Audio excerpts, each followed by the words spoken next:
From now on, you report directly to me. That's how she said it, chin high, voice sharp enough to slice through glass. It was her first day. 13 years younger than me. The whole office froze, waiting to see how I react. I gave her one small smile, said nothing, and walked out.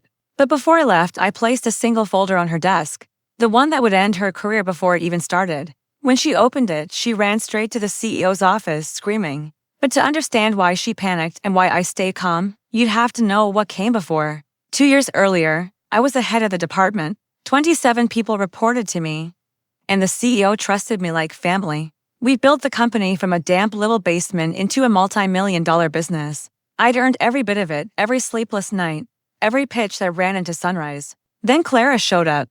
She was brought in as a consultant to improve communication, which really meant she was the CEO's new favorite. The kind of favorite who laughed too loud, leaned too close, and finished his sentences like they were hers. At first, I didn't care. I'd seen people like her before. They burned bright, then burned out. But Clara was clever. She played humble, sweet, eager to learn. She'd come to me asking for advice, praising my work, my systems, my leadership.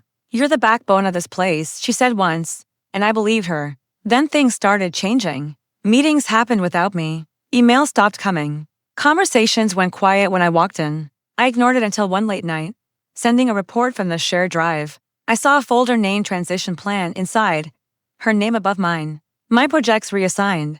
My job marked redundant. The document was written by Clara, approved by the CEO. I remember sitting there in the glow of a screen, pulse steady, not angry, just cold. They hadn't even told me yet.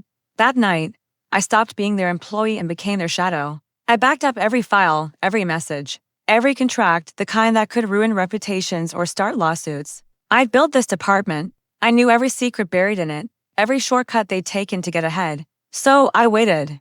2 weeks later, the CEO announced a strategic leadership realignment. Clara was promoted. I was transitioned to an advisory role. That meant fired nicely.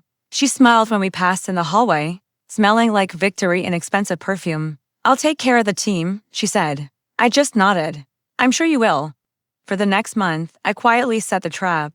The company's biggest merger, a multi-million-dollar deal, was built on a lie. Clara had no idea that the CEO had faked the financials to make the numbers look better. Before the acquisition, I had proof: emails, signed drafts, audit logs, everything they thought was hidden. I put it all together in one clean, detailed file labeled Internal Audit Review, Confidential. Then I waited for her first day as my boss. The office smelled like new paint and ambition that morning. She wore a crisp white suit, probably on purpose. Her desk gleamed with flowers and a shiny new nameplate, Clara Benton, Director of Operations. She called me in like she was doing me a favor. "Let's align on expectations," she said. "From now on, you report directly to me." The words were smooth, practiced, and smug. I smiled, understood. Then I placed the file on her desk. "This might help you get up to speed," I said, and walked out. 10 minutes later, she stormed into the CEO's office, pale and shaking, waving that same folder. I watched through the glass wall as voices rose, faces went white, and the board secretary rushed in. By noon, legal was involved. By 2, the CFO. By 5, the CEO's parking spot was empty. And Clara, she left in tears, escorted by security, clutching her purse like it was the only thing keeping her standing. That evening, the board called me. They thanked me for protecting company integrity. The CEO was suspended, pending investigation. They offered me my position back, temporary oversight, they said. I agreed, temporarily, of course. The next morning, I walked past Clara's office. Her white suit jacket still hung on the chair. A lipstick stain marked her coffee cup. The air smelled like ambition gone stale. I closed the door quietly behind me. I wasn't angry anymore. I'd found something far sharper than anger: silence. People destroy themselves when you hand them the truth at just the right moment. She thought she'd taken my place. But really, I'd only let her sit there long enough to burn in it. So when people ask how I stayed calm that day, I tell them the truth.